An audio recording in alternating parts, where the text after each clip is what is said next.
It's the fan phone in. Good to have you all along with us. I'm Ollie K, and as you can see, I'm here all by myself this evening.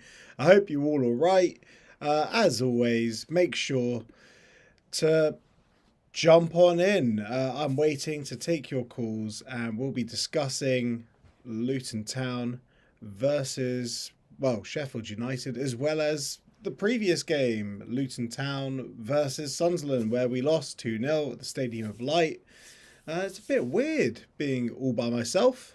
It'd be great to get some company. So remember, if you want to get involved, please, you'll see it in the chat. The call-in link is in the description below. Just jump on in and join me. It'd be great to have you all here. And, well, hopefully people can tell me in the chat. Give me a thumbs up if you can actually hear me. Because normally I have Ryman here to tell me if he can hear me. If not, then I'm just talking at some people. I have no idea if anyone can hear me right now. It'd be great if I can get some thumbs up in the chat, because I'm not seeing any chat. Am I even live? I don't even know. Well, I'll just keep talking until someone tells me that. Oh, there we go. Got a thumbs up from Matt. Thank you very much. Yeah, so just going ons for the OK Football Show. So we just hit 1,700 subs, which is absolutely mad because we only started doing videos in July, and our first video was Lars Elstrup. An interview with Lars Elstrup, which was a very interesting one. He's a very interesting guy. So if you fancy a bit of nostalgia, although is it nostalgia if it's only 6 months ago? So yeah, that you can check that video out and see how far we've come. We now have 1,700 subscribers. We passed it today. It's absolutely remarkable. It really is. It's a testament to everyone that contributes to the channel. It really is. Yeah. Well, I think we got our first caller that's going to be coming in. Just a reminder as well, Champ Chat, that dropped today. That's a lot of fun. It was just me and Phil. We're chatting about everything that happened in the championship this game week.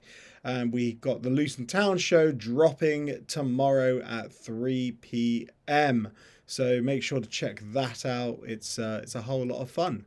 We had a good time down the brickies this morning. And we obviously we don't just talk about the games. We talk about, our thoughts and feelings about Luton Town, the situation we're in, because it is quite a dire situation, really. Yes, it was a good performance yesterday, but the thing that keeps jumping through my mind is, can we back that up on Wednesday when it actually matters? Because no one expects us to get anything from Sheffield United. Yes, the performance was encouraging, but the game that really matters is the 6-pointer coming up against Plymouth Argyle. Also, a shout out, just to remind you, check out the post-match reaction that dropped yesterday evening. That's me talking about my thoughts about the game. Sheffield United, the Sheffield United game. Check it out. It's a good time. No alcohol required. And right, let's bring in our first caller. It's Tyler from. Oh, that's not right. Oh, technical difficulty already. Absolutely sensational stuff. It always happens, doesn't it? And my screen's gone all skew with. Tyler, can you hear me, mate? Yeah, I can hear you. You can hear me. Yeah, you can talk while I fix this this Yeah, no worries. this absolute issue. Oh, I think I sorted it. Did I sort Yeah, it? okay. No, I've gone Oh, ultra maybe not. close up. Oh my god. Oh, This is a nightmare. Normally I have Ryman here to sort yeah, I of was going to help me say out. the joys of one person doing it. I know. Everything just goes wrong, doesn't it? Yeah, the joys. So, how are you doing, Tyler? Yeah, I'm all good, thanks. Yourself? You've been all good by the results? Yeah, it's been all good, bar the result. uh, let's kick this off by asking: do you think we're going down?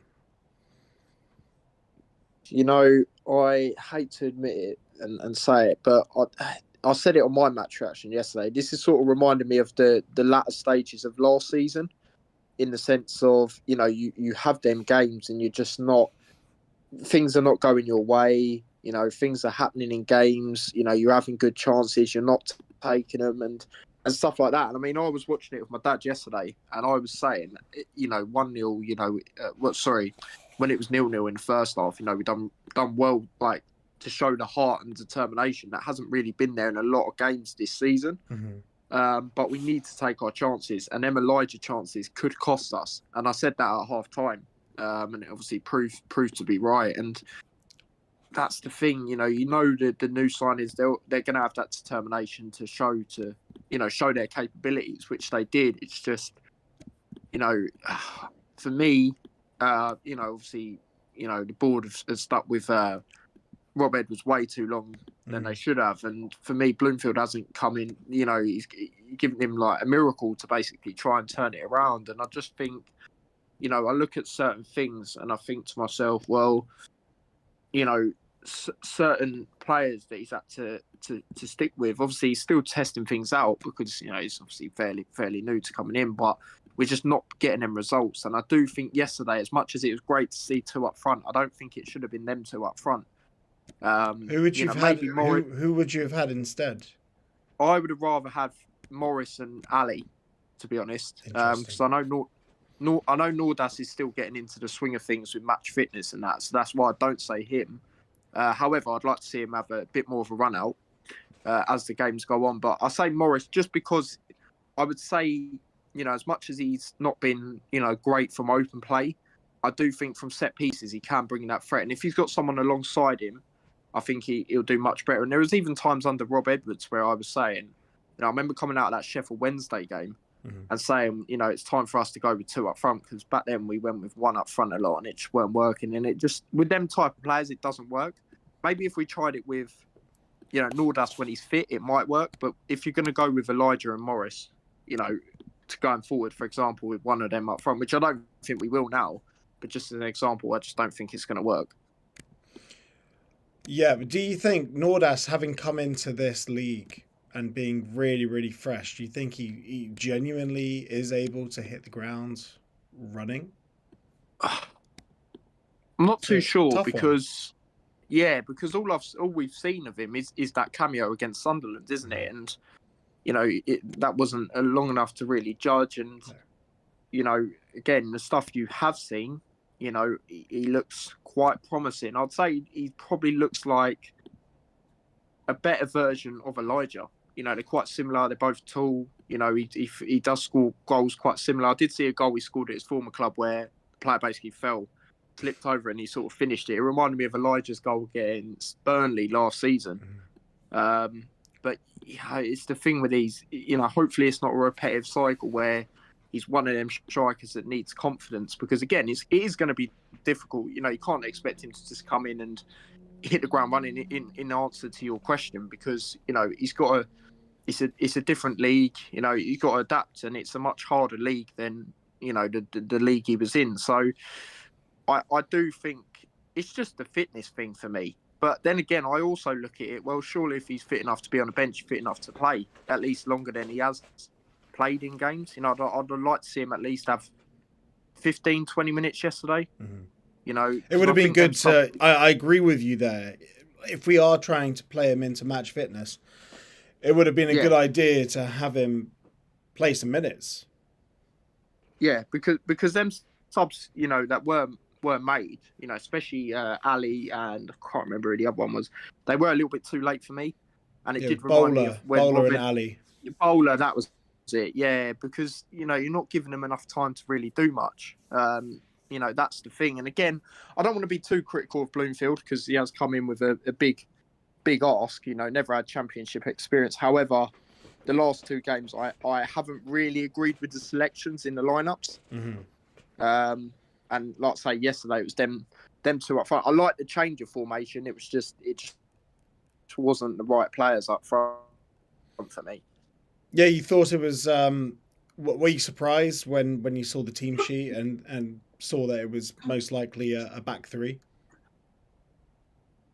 Yeah, I mean, I didn't mind that as much. There was obviously rumours because we were trying to figure out at first whether it's a 5-3-2 or some people were maybe suggesting a 4-4-2. But I was looking at him thinking it can't be a 4-4-2 because I don't know who's on the right of the midfield.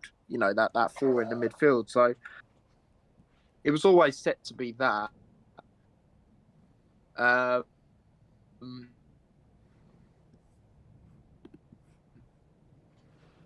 and yeah, I didn't mind it. I thought Naismith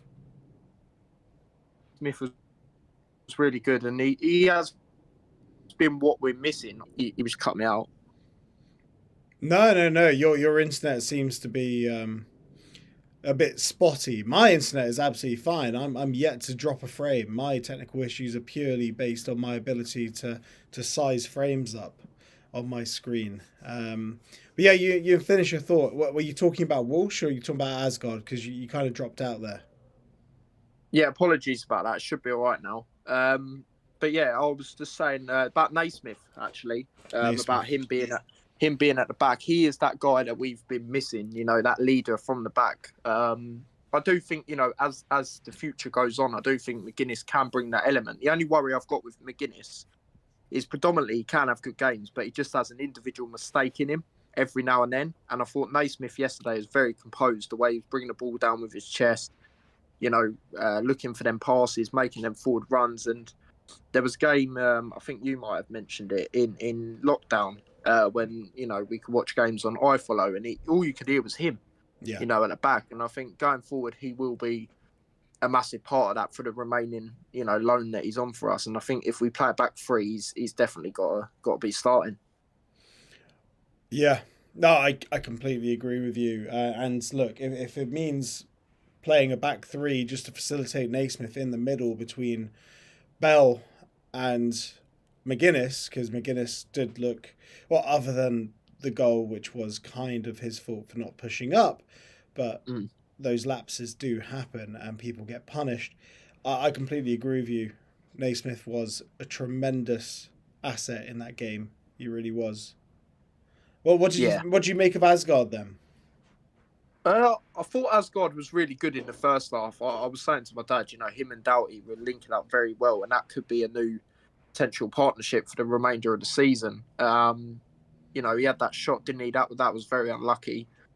I do think the second half he did drift off a little bit, but again, it was because Sheffield United sort of, whatever Wilder said, it sort of did work. You could see they started to dictate the play more and stuff. And again, it's like I said, we played well. In the first half, we gave it a go, but it's just them chances when it really matters. And, if that continues, then I have to be real. We are down. Yeah, it certainly is looking that way. Thank you very much for joining us, Tyler. I'll get the next caller in. Thank you very much. No worries. Oh, whoopsie. Yeah, it does all fall apart when Ryman is not here. I'll read a couple of comments. While Ryman is not here. Yes, thank you, SSE, LTFC. Simon, it all falls apart when Ryman isn't here. You're absolutely correct. Someone saying, well, Deggy, good to have you here, Deggy. And Ollie Nostril, yes, I got the camera angles all wrong. It's not just Ryman that's not here. It's also Editor Kate that's not here. So literally everything is falling apart because I am literally here completely by myself. Ian Blades, 1889. Hi, Ollie. We picked your pockets yesterday. If you can maintain that level, you'll stay up. Hope you do. Best wishes for the rest of the season. I enjoy your content. Oh, thank you very much. Wasn't very complimentary about Sheffield United on Champ Chat, although the only thing we did say was the fact that when you're gunning for promotion, if you can grind out 1-0s when you don't actually deserve to win, that is the sign of a team that is going up, because Luton Town did the exact same thing the season we went up. David Lammerman says, play without any forwards. They don't score anyway. That's an interesting one. We can play with like 2 false nines, can't we? Right. Deggy also saying Naismith to finish well and become the future captain. What's the odds? You know what? He's only 32. We've had players later into their twilight years. And as a centre-back, you don't have to be the fittest, especially when you got it up here in your football brain, because he was tremendous yesterday. Like as Tyler said, and Tyler says thank you once again. Sorry for cutting you off, Tyler. I'm doing this all by myself. But Naismith yesterday, the way he was getting his body in front of the strikers and letting the ball run to Kaminsky, amazing. We've been missing that all season. Like I don't even know if Tom Lockyer does that type of thing. I think Naismith is definitely a stopgap until Lockyer can potentially come back. He's definitely a very good stopgap. He knows the club very well inside and out.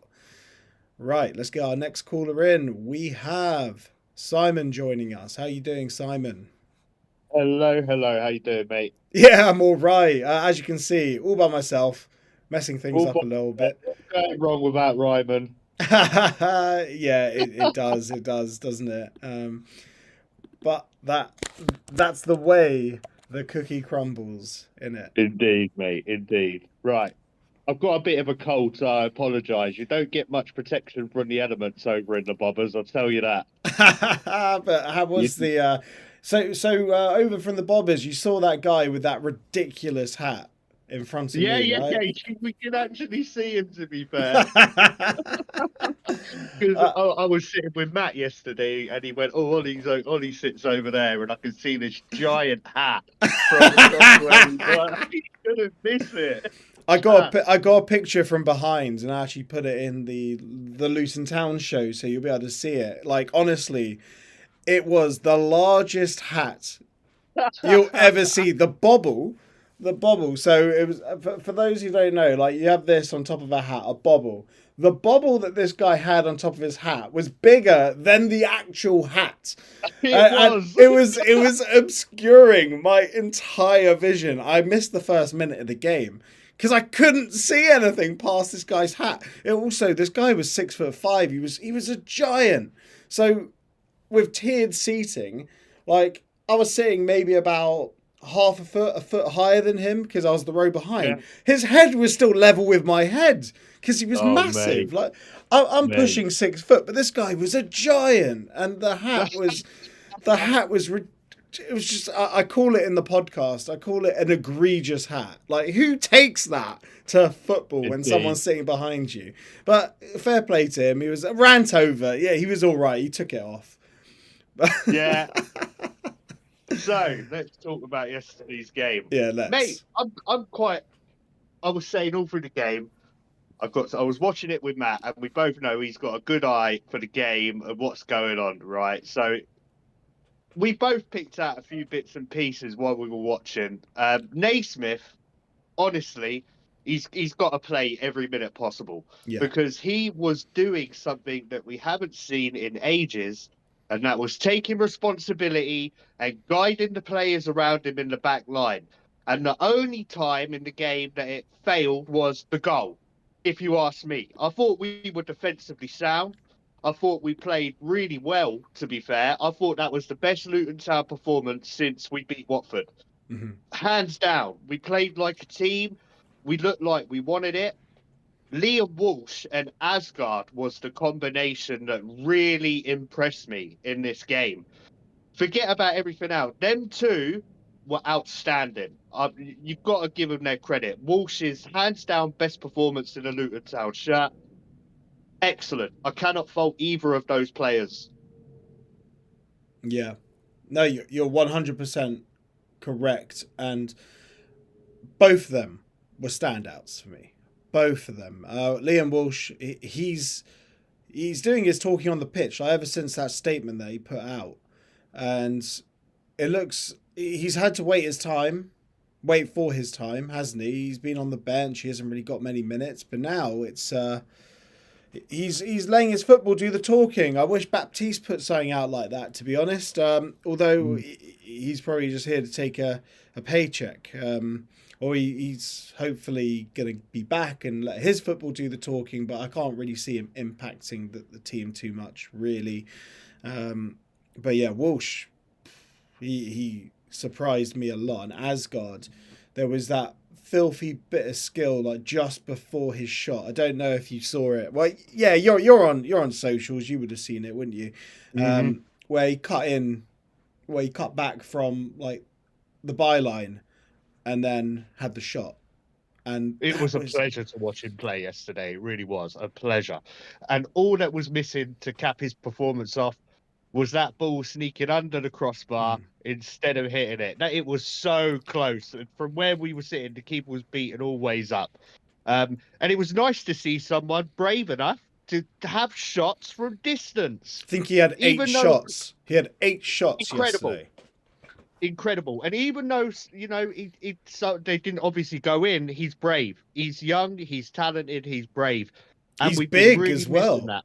He's big. Yep. He's almost as big as the bloke that sat in front of me. Yeah.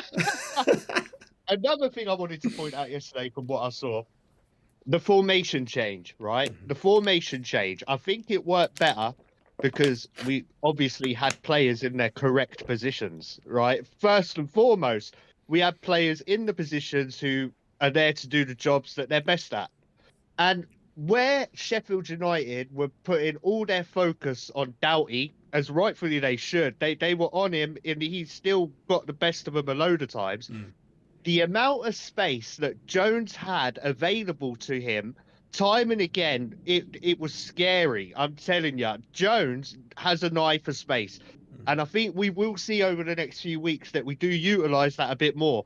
I was pretty impressed with him in that regard, even though he did have that miss. Which miss? The rebound. It was him who got the rebound, wasn't it, off that safe shot? I'm pretty sure. I don't know if it was him. All I'm thinking of is when that ball came over and Elijah sort of shinned it over.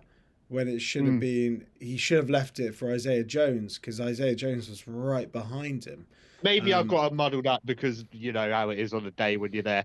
But the excitement of being at a game and winning tickets, amazing. Yeah, right? Yeah. Didn't even have to pay for them. Fantastic. Look, I was having a look at a few of the stats of the game. Right, Elijah lost 17 duels. 17 duels he lost in that game. And you can tell he is so bereft of confidence. I thought he was getting into some better positions, but his first touch is just not there. It is not there. And the Elijah in the Premier League had that touch. It's amazing. It's amazing how the confidence can reduce you to like a shadow of the player you were. Matt just said in the comments, Jones missed the rebound after Thello hit the bar. In all fairness, to be honest, I wasn't aware of that because after he hit the bar, I completely lost my shit in the in the stands. I was like, ah, my God. I couldn't believe it because I was getting flashbacks to when he did that against us for Wigan. It was pretty much exactly the same thing. Yeah, so I completely didn't realise there even was a follow-up, but thanks for letting me know. I didn't know. Yeah. I knew it was him. I knew it. You were making me question myself. I had no idea. Another player yesterday who I think stepped up was Amari Bell. I thought Amari Bell had a solid game yesterday and was much more the Amari Bell we know than what we've seen the last few months. So that's a positive sign as well. We just got to keep these players fit. Do you think a lot of Amari's performance is lent to having Cal Naismith next to him, talking to him? Indeed. And I think, as I said, I thought Naismith was one of our standout players. And if it was up to me, he'd be captain. I agree. He has to be captain. He has to be. I don't think Carlton works as captain. I've never been a fan of a striker as captain unless the striker is Alan Shearer and he's sort of leading by the example, banging in 260 goals. A striker shouldn't be captain. Naismith is like the natural captain. Yeah, and I think that if he carries on how he has, we should sign him permanently for a couple of years. I think that he just is. I do, because I give him that 3-year contract that he wanted originally. Yeah, we should have done it then. I was gutted when he went, mate. Back when he went, I was gutted. I know everyone was upset about the manner that it happened, but I was still gutted because I'd come to love the way he played football and the way he connected with the club. I thought it was just a natural fit. And who knows, maybe he does regret not staying at Luton because it didn't really work out at Bristol City, whether it was the best manager in the league or not, or whatever the hell it was at the time. And we went But up the next season. Yeah. He seems keen. He seems like he wants to be in the trench and fight and get us out of this mess. And he was great yesterday. I thought everyone played their part, and Elijah Adebayo just sort of let himself down because he should have scored. There was another moment in the game quite early on where he had the ball and he was coming into the area, and me and Matt were just like, shoot, shoot. He's got no left foot. He's got no left foot, mate. And he bottled it. He bottled it, and the move came to nothing. And it just seemed like, mate, shoot. You need to shoot there. Yeah. No, that was right in front of me as well, because that was on the other side to you, so it was right in front of me.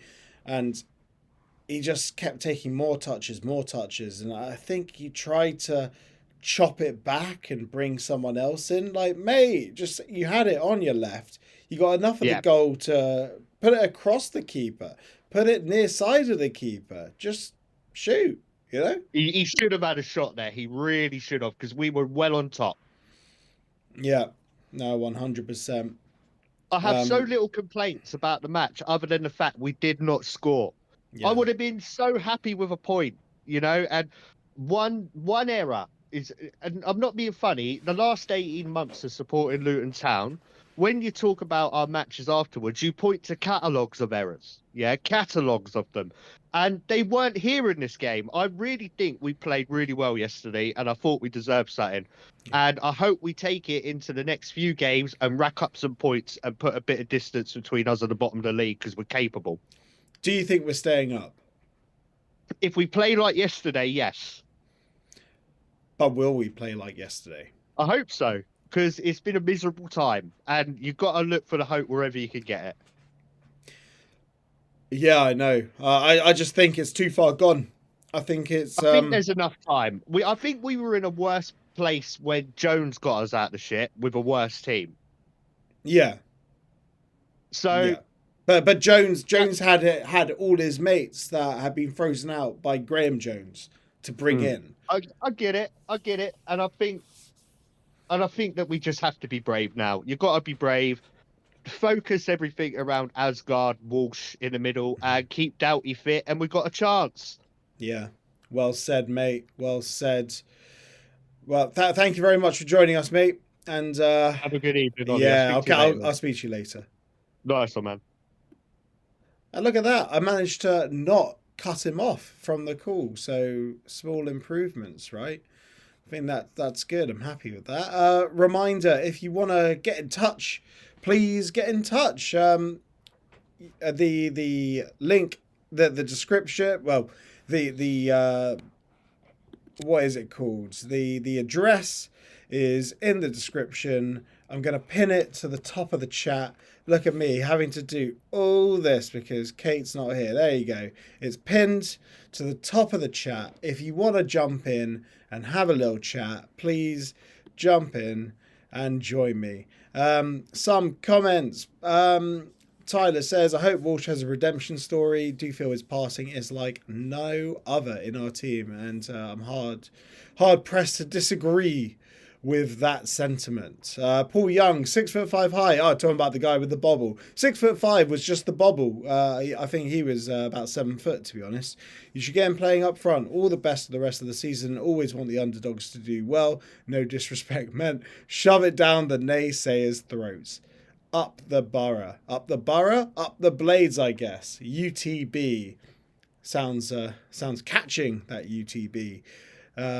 Barry Pugh says, if that Asgard attempt had gone in, it would have been goal of the season. Yeah, not many goals to really write home about, are there? Off the top of my head, I think there was the Mengi goal against Millwall.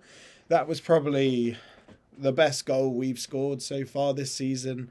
And be interesting when Mengi comes back. I don't know where he fits in, to be honest. He doesn't displace Naismith, and to be honest, Bell had a great performance yesterday, but obviously Mengi has to get back up to speed, so I guess Mengi doesn't walk straight back in, but will we see Mengi again in a Luton Town shirt? To be honest, I think he'll get fit and then he'll leave in the summer, regardless of whether we go down or not. B Hatter says, Doughty goal. Which Doughty goal? Which Doughty goal is that? Doughty goal the other week. Which goal is that? How am I forgetting this goal? Doughty score a goal? Yes, he did. He scored against oh, I'm drawing a blank. That's why I need Ryman here, because Ryman reminds me of all these things. Yeah, Doughty came back, he scored against Sheffield Wednesday. Thank you, Matt. Yes. That was a hell of a shot. Also, alongside Tedamengi, the only goal we've scored from outside the box. I think someone put a stat together. I think like 41% of all our goals have been from set pieces. It's pretty alarming, to be honest. We just don't score enough. Yeah, it's just crazy. I kind of forget the goals because they're so few and far between. Wado says the Lampard effect. Yes, I think we got Coventry fans in here because they're not happy with my opinions on Frank Lampard. Wado, if you want to come in and you can talk to me about Frank Lampard if you want. Yes, Coventry are doing well, but remember, Coventry have possibly one of the best squads in the league, and it was absolutely disgraceful that you're underperforming so much. Just simple as Frank Lampard, he does well when he has a good squad, but he'll probably fall short anyway. I reckon Coventry are getting into the playoffs, but you know what? Sunderland are gonna beat you. Just saying. Right. It is all banter, Wado. It is. And it's all opinions as well. I have my opinions. That's why I'm on a YouTube channel, because my terrible opinions get put out on the YouTube channel. I think Coventry are doing really well. You know, this run of form is fantastic. It will carry you into the playoffs. Just saying. Oh, yeah. Tyler says Nelson's goal versus QPR. Doesn't really count if it was in the Carabao. It was a wonderful goal, but still, it was in the Carabao, and no one cares about the Carabao Cup, do they? Joshua McCliddy-Cuddy, he says, Sunderland ain't going up. Geez. Or is he saying G's? I'm not sure. Sounds like Morty. Sunderland ain't going up, G's. I think Sunderland are going up. Also, if you guys want to jump on and tell me your thoughts on who's going up in the playoff chase, let me know. To be honest, right now I think it's Leeds, Sheffield United, and I think Sunderland are going to win the playoffs. That's just my thoughts. But if Luton fans want to call in and give their thoughts, please do. Otherwise, this will be a very, very short phone in, which I won't mind because I am ill and my garage is very, very cold. Although I'd like to point out my internet is holding up spectacularly well right now. Tyler thinks Leeds, Sheffield United and Burnley. I don't think Burnley are going to be going up because they just can't score. Sunderland score a lot more. Lefay has been an inspired signing. To be honest, I thought Marcus Edwards would be sort of to Burnley what Lefay has been to Sunderland, but they're working him in so slowly. And to be honest, Lyle Foster as well, he's got a touch of the Elijah Adebayos. He's missing gilt-edged chances. If you haven't watched the Burnley highlights, I suggest you do. Honestly shocking. And Jaden Anthony, he was having a terrible first half. Then Lyle Foster had a terrible second half. It complemented really well. Matt says, I can't believe Burnley have only conceded 9 all season. Yeah, that is absolutely mad. And for all the you know, I call it banter, all the shit that James Trafford gets from loads of fans, he got it from the Luton Town TikTok admin. He's a bit of a shit house, isn't he? But the reality is James Trafford is a brilliant goalkeeper, and also Scott Parker's got them playing some tremendous defensive football. However, there's just not... It's sort of like a mullet. It's very good at the back, and Well, no, mullet's not good at the back, is it? That's horrendous. They're very solid at the back, and up top they're kind of toothless. So it's sort of like the inverse mullet, or a skullet, if that's a thing. Right. No, they didn't pay. Watto says, Lyle Foster, what they pay for him, 30 million or something. No, I don't think they paid 30 million. It'd be interesting to know how much they actually did pay for Lyle Foster. This is making me think I should start up a championship phone-in so fans of championship teams can give their thoughts, because Luton Town fans are all very skittish and don't want to voice their opinions. Oh, that's a good one. Trafford or Cooper, who's better? So Cooper was signed for about 3 million by Sheffield United, and I said at the time Luton Town should have been all over Michael Cooper. I thought he was the best keeper in the Championship at the time. Plymouth have a knack for developing goalkeepers. Even their new guy, Connor Hazard, that we're going to be seeing Kenilworth Road on Wednesday. He's a brilliant goalkeeper. He has the potential to be as good as Michael Cooper. So Kaminsky's 32 now, and to be honest, he doesn't like coming off his line. I think next season, if we stay up, maybe even if we go down, because Plymouth might be going down as well, then yeah, we should be going after Connor Hazard. Yeah, Watto says, oh, I thought OK Football was a championship channel. I'll show myself the door. No, it is a championship and Luton Town channel, because I'm a Luton Town fan, as are the rest of the guys, but we also do championship content. You'll see there's Champ Chat, which is where we meet at a pub and we chat about championship football. And we'll be doing that even if Luton Town get relegated, just because we enjoy it.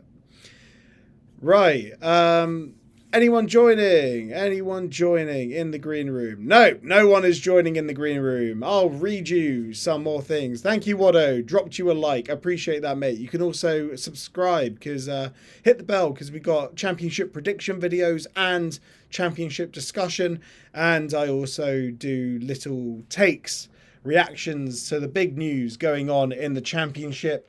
I'm expecting to do a video about Michael Carrick, because there are rumours going around that he's going to get sacked by Middlesbrough tomorrow, which I think is absolutely mad, isn't it? I mean, he's a good manager. It's a bad run that Middlesbrough have been on.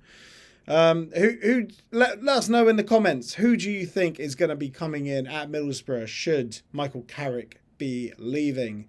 It'll be absolutely hilarious if it's Rob Edwards, to be honest. I don't rate Rob Edwards as a coach. I've said it many, many times. But he can come into a team that is sort of doing well.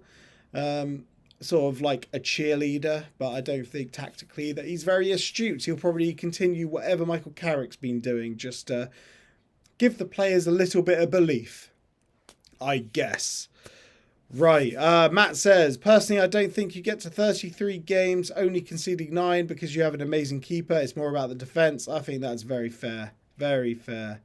And Watto thinks that Carrick could be replaced by Danny Rowe. I think that would be an absolutely blinding appointment. Danny Rowe, one of the best managers in the Championship right now. Yes, and Rob Edwards, he was at the Man City game yesterday. We discussed that on the Luton Town show that's releasing tomorrow at 3 p.m. The audio's already out, but I edited the Luton Town show myself. Had a bit of fun with it, even put in the picture with Rob Edwards, but you can check out the audio for the Luton Town show now on Apple and Spotify. The actual video goes live tomorrow on our channel at 3 p.m. Right, B-Hatter thinks Steve Cooper will be joining if Michael Carrick goes. Maybe. He's a good manager. But I think he might be holding out for a Premier League club. Who knows? Right, is anyone joining? No one is joining. Right, should I call this one early, or do people feel like doing an AMA? You can get your questions into the chat. I will answer them, because no one wants to phone in. My oh my. Blades Ramble. Evening, mate. Hi, Jimmy. How you getting on, mate? Thought you were very unlucky yesterday. Yes, we were unlucky, Jimmy. The game did not go as I thought it would. You can check out my thoughts on the game. It's on our channel. I've put my post-match reaction up. Check it out. Why not? Right. If people want to get in some questions, otherwise, I'll call this one nice and early, rest my throat, and crawl into bed. I won't mind it. Right, Matt says, do you think the same starting 11 on Wednesday? Well, that's the thing, isn't it? Because we're in the midst of a 3-game week now, aren't we? And when we do a 3-game week, it's always the third game that we are absolutely awful. Like, think about our last good performances. Watford, then Sunderland, both good performances. Then Coventry, where we stunk the gaff out, didn't we? And we can't afford that now because the third game in this game week is Watford. And the last thing I want to do is go to Vicarage Road and stink the gaff out. My heart cannot take getting stuffed 4-0 at Vicarage Road once again. I cannot do that. Last time, I don't leave games early. And I left as soon as Gabe Osho was shown the red card. I was gone. I could not take any of this. So I think there might be some changes. Just some tweaks. And then we go back to the team that played well against Sheffield United for Watford. That's my thought anyway. Stevie Kilgore. Hi, Stevie. Good evening, mate. It'll be very Luton to draw the next 2. We don't want draws. We want wins. And Tyler says he likes to rotate. Yeah, that's a good point, actually. There were 7 changes, so maybe there'll be 3 or 4 changes leading into Plymouth. He likes to use the bench, although the Ali and Bowler subs were quite late. But the thing is, Josh Bowler doesn't really fit into the wing-back system. He didn't really do too well first half of the season at Preston in the wing-back system. So I guess... well, he's only on loan, isn't he, Bowler? So it's not the end of the world if we can't really fit him into this system. I just feel bad for Josh Bowler because his career kind of hit the skids as soon as he joined Forest. And now he needs to play football for the good of his career. Another one from, Mark Cheetham says, no Adebayo needs to be dropped. I wouldn't trust him to sit the right way on a toilet. Brilliant, Mark. Top comment there. Top comment. Another one from Jimmy. Does yesterday's performance give you any hope of turning the corner? I saw enough to think he'll stay up. Jimmy, you're delusional, mate. You're absolutely delusional.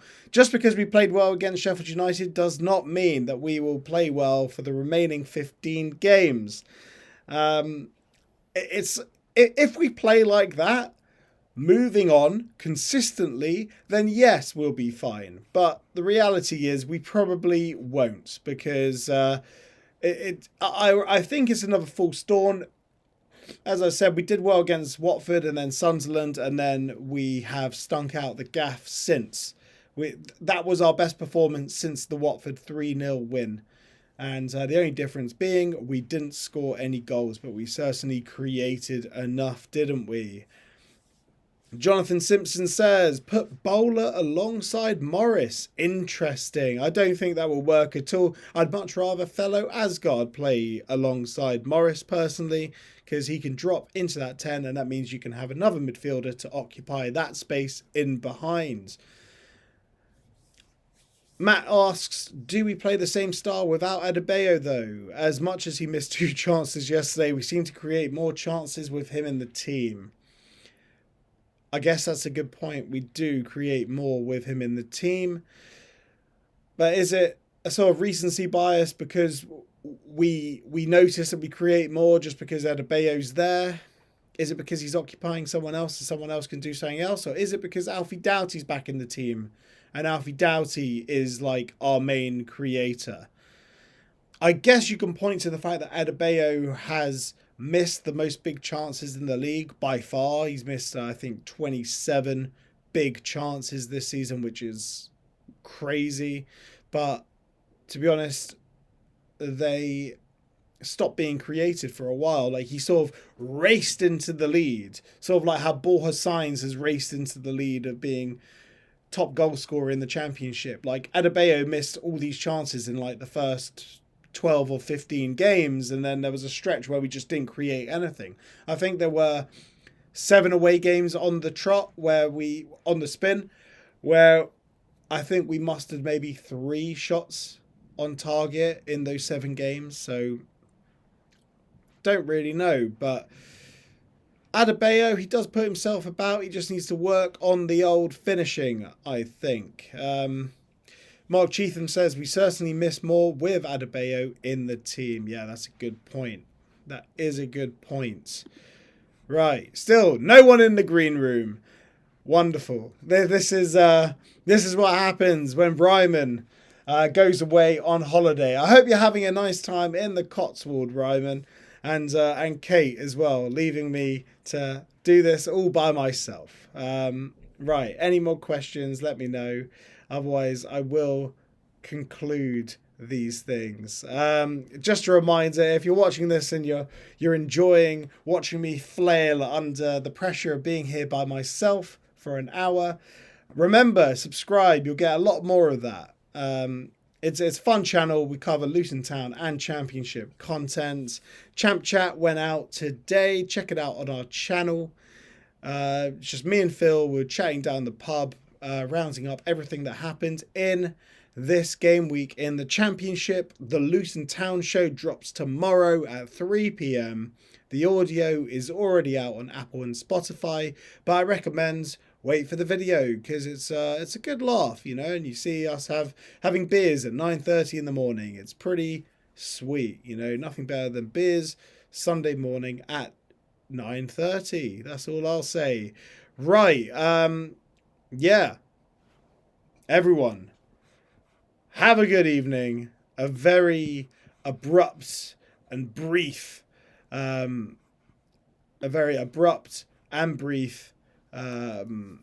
in because no one really felt like calling in. Here's one.